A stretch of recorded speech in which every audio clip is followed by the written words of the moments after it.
歡迎嚟到橋文化。今日呢段短片呢，就係想同大家介紹 OneNote 嘅應叫人當手持住雙高花係可以點樣設計嘅喎。咁呢一個設計呢，就係只適用於 OneNote 嘅開叫人係唔會有二高花嘅情況嘅啫，即係佢最少有一個3張嘅。咁咧就係有一啲橋友咧都會咁樣安排個 OneNote 就可以利用以下嘅設計啦。咁啊，事不宜遲啦，我哋就走去睇下個內容係乜嘢。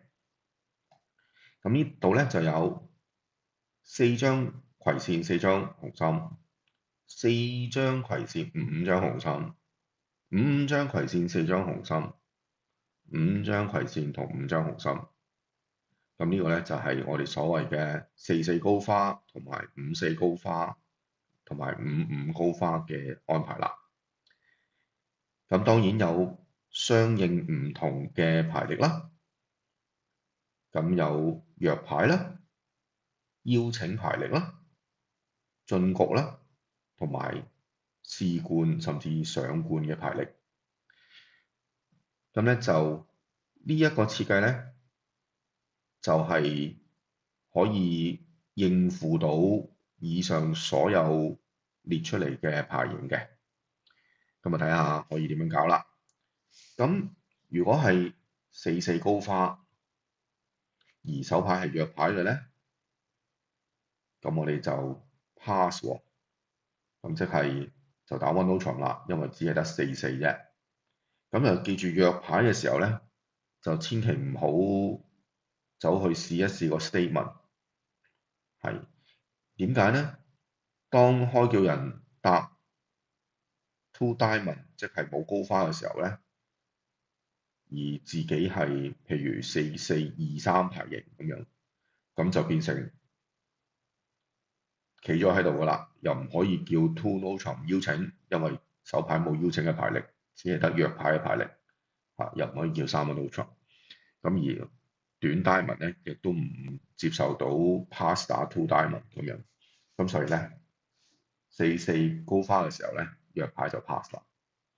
咁4/4高花嘅時候咧，有邀請牌力、進局牌力，甚至上灌牌力咧，我哋都係經 statement 嘅。咁而 statement 咧，我就喺另外一個短片咧已經係介紹過㗎啦。咁嗰一個設計咧都可以適合處理晒所有4/4高花嘅時候。好，咁啊，我哋去睇5/4高花啦，即係呢一啲啦。咁當5/4高花王約牌嘅時候咧，我哋就將個合約咧就轉移到去5張嗰個，然後就 pass 啦。即係點樣咧？就係唔係理會嗰個4張高花，只係聚焦於嗰個5張高花。咁點解咧？因為我哋手牌咧係只能夠容許叫一聲牌，如果唔係咧就表示得太多實力啦。我哋只係約牌，所以咧就轉移去嗰個5張高花嗰度，咁就同冇另外嗰個4張高花嗰個做法係一樣嘅，即係可以講話當睇唔到嗰個4張高花，淨係向住個5張高花嗰個做法。咁亦都係抬高一階攞翻2噸嗰個思路啦。咁喺 Jacobi Transfer 嗰個短片咧，我都係有介紹過嘅。咁啊，可以當冇睇到嗰4張高花咁就算數啦。咁如果係呢度咧4張 spade 4張葵線5張黑咧，咁就轉移到黑，然後就 pass， 因為5張黑啊嘛。咁呢個咧就係5張葵線4張紅心，然後轉移去葵線，然後就 pass 咁就得啦。好，咁啊約牌就好易處理喎。咁而邀請進局甚至上灌嘅牌力咧，就用呢個 Smolin 約定叫嘅處理嘅。咁 Smolin 咧就喺以下介紹。咁而家咧我哋即刻去 Smolin 啦，不如係啦。咁啊 Smolin 係點樣玩嘅咧？先用 statement 開始即係呢度咁樣 one no trump two club。咁如果開叫人嗰邊搭到一個4張高花，咁咪已經好高興啦！我哋5-4高花噶嘛，開叫人嗰邊有個4張高花，咪已經揾到配合咯。咁就已經可以用一般 statement 嗰個流程就處理到啦。咁又係大家想回顧一下 statement 係點樣處理嘅咧，就可以去我另外一個 statement 嘅短片啦。咁但係咧，有時候開叫人係會搭冇4張高花嘅喎，咁啊 two diamond。咁呢個時候咧，佢話冇4張啫，開叫人嗰邊，咁可能有3張噶嘛，咁樣。由於我哋有個5張高花咧，可以試埋佢有冇3張嘅。咁咧就用以下嘅處理啦。如果係邀請嘅牌力，我哋就喺2階嗰度叫5張嗰個。如果係進局甚至更高嘅牌力，就係喺3階嗰度叫4張嗰個。咁列表就喺呢度。咁以下嘅處理。好，咁又嚟翻呢個 one no trump statement two club， 然後 two diamond 即係話冇4張高花啦。然後咧，我哋如果係邀請牌力咧，就喺4張葵扇5張紅心咧，咁叫一叫個紅心啦，即係叫翻長嗰個。呢邊亦都係一樣啦，5張葵扇4張紅心咧就叫葵扇啦，2個葵扇。咁咧呢一刻咧，開橋人就知道我哋係5-4高花嘅邀請牌嚟啦，邊一個5嘅都好清楚啦。咁而進局甚至上冠嘅牌嚟咧，我哋就叫短啲嗰個喎，即係叫4張嗰個喎。咁嚟暗示另外嗰個高花係5張。咁點解咁樣設計嘅咧？咁亦都係我哋一貫嘅作風啦，都係盡量令到強牌嘅時候咧，係 one no trump 嘅開叫人做莊啦。喺呢個時候咧，譬如喺4張葵扇5張紅心嘅時候咧，叫3個葵扇，咁換言之呢個時候開叫人就可以叫4個紅心啦。佢知道佢當佢有3張紅心嘅時候，可以叫4張紅心啦，4紅心啦。咁呢邊亦都係一樣啦，表示咗進局實力，然後5張葵扇4張紅心咧，開叫人咧就可以叫3葵扇或者4葵扇啦。咁仲有個3葵扇嘅空間添，呢個仲更加好，可以表示2個唔同嘅力量嘅one no trump 嘅開叫咁3個葵扇定4個葵扇嗰個設計咧，就每個 partnership 可以自己嚟擺一個意思喺個3葵扇同4葵扇嘅分別嗰度。好，咁呢個咧就係 Smolin 嘅設計，咁其實就好清楚嘅簡單啲嚟講咧，就係2階就係邀請牌力就叫長嗰個，3階咧就係進局牌力或以上就叫短嗰個，咁就得啦。咁開叫人好清楚。咁如果上冠嘅話咧，當開叫人叫完佢嗰個高花之後咧，應叫人呢邊繼續叫，咁就即係上冠啦。好，咁咧仲有一個5-5高花嘅時候啦。5-5高花咧，當弱牌嘅時候咧，我哋就揀一個靚啲嗰個高花，然後就 pass。亦都係同頭先個概念一樣啦。我哋手牌係不足以叫兩款都要試晒嘅，當其時咧就會顯示得手牌太強噶啦。咁所以咧就係5-5之中是但揀一個揀心水，通常係靚啲質量嗰個啦，然後就 pass，咁當睇唔到另外一個啦。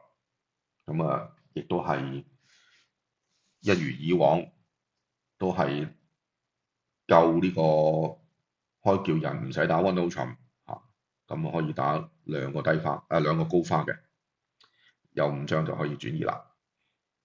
呢個好簡單。咁而5高花而係邀請牌力、進局牌力同埋上管牌力咧，呢一個咧就係可以咁樣安排嘅。呢個係其中一個安排啊，好多 partnership 都用唔同嘅手法嘅。咁就係以下呢度邀請牌力嘅話咧，就先轉移呢個紅心嚇，即係叫 two diamond 轉移去紅心，然後應叫人呢邊叫兩個葵扇，咁就係代表5張紅心、5張葵扇嘅邀請牌力。咁然後咧，如果係進局嘅咧，就係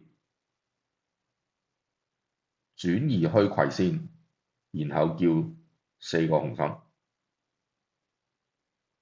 係啦，咁啊直接進局嘅，直接跳去4個紅心嘅。咁啊，大家如果心水清咧，呢個時候咧就係同 Splinter 係有對沖嘅，所以呢個時候就放棄咗 Splinter 嘅用法。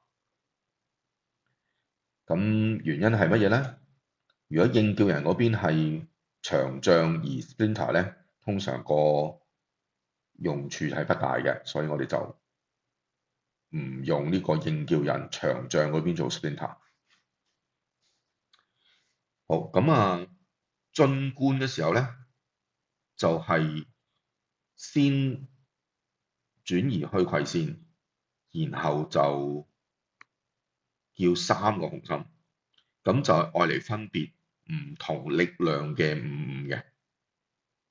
好，咁呢度有個詳細嘅列表，就係我啱啱頭先講㗎啦。轉移，然後4個紅心，轉移，然後3個紅心，咁樣就係進局定係士冠啦。咁點解係我哋安排喺進冠嗰個反而係叫低啲咧？咁所以因為進冠咧係可以預留多啲空間嚟做下 Q bid 啊，甚至乎中間可以有1、2聲叫牌咧係可以表示下開叫人嗰個牌型係乜嘢，或者強弱嘅程度。咁如果開叫人呢邊可能直接就叫4個 spade 或者4個黑咧，就係表示開叫人其實係低限而冇乜興趣嘅啫。我哋應叫人想試冠，但係開叫人可以話我揀咗我嘅高花，但係我唔係好有興趣試冠。咁通常係低限。咁大家留意到咧，係必須要喺開叫人2個高花，其中一個必定有3張嘅時候咧，先至可以用呢個設計嘅。所以我哋呢個設計咧係需要唔可以有2高花嘅 one no trump，係啦。咁其實一個雙高花應叫人嘅安排咧，就列晒出嚟㗎啦，就應該冇乜漏㗎啦。如果係譬如6、4咁樣咧，咁就如果應叫人有6張高花，咁必然已經有配合啦，就唔需要試4張嗰個嘅，除非有啲橋友好希望打4-4配，然後用嗰個6張另外嗰個高花嚟墊牌咁樣嘅心態咧，就要做其他嘅設計。咁如果唔係咧，都係聚焦於嗰個6張高花就得㗎啦，就先定咗帳6張高花，然後就唔需要考慮另外嗰個高花有4張，咁就已經可以做成去到一個唔錯嘅合約㗎啦。個系統又比較簡單。好，咁今日咧就係好簡短咁樣介紹咗，最主要係一個 Smolin 嘅設計，同埋有啲條友一揸住5高花做應叫人咧，就叫唔到啦。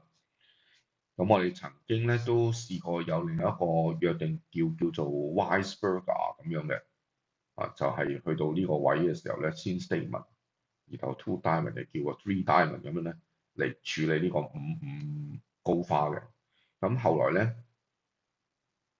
我哋試驗咗一排之後咧，就發現咧就都不及呢一個5/5處理好同埋我哋3個 diamond 有另外一啲用法，咁所以就唔用嗰個。咁呢個少少題外話啦。咁今日咧就係介紹雙高花應叫人嗰個處理到呢度啦。咁下次再見啦，拜拜。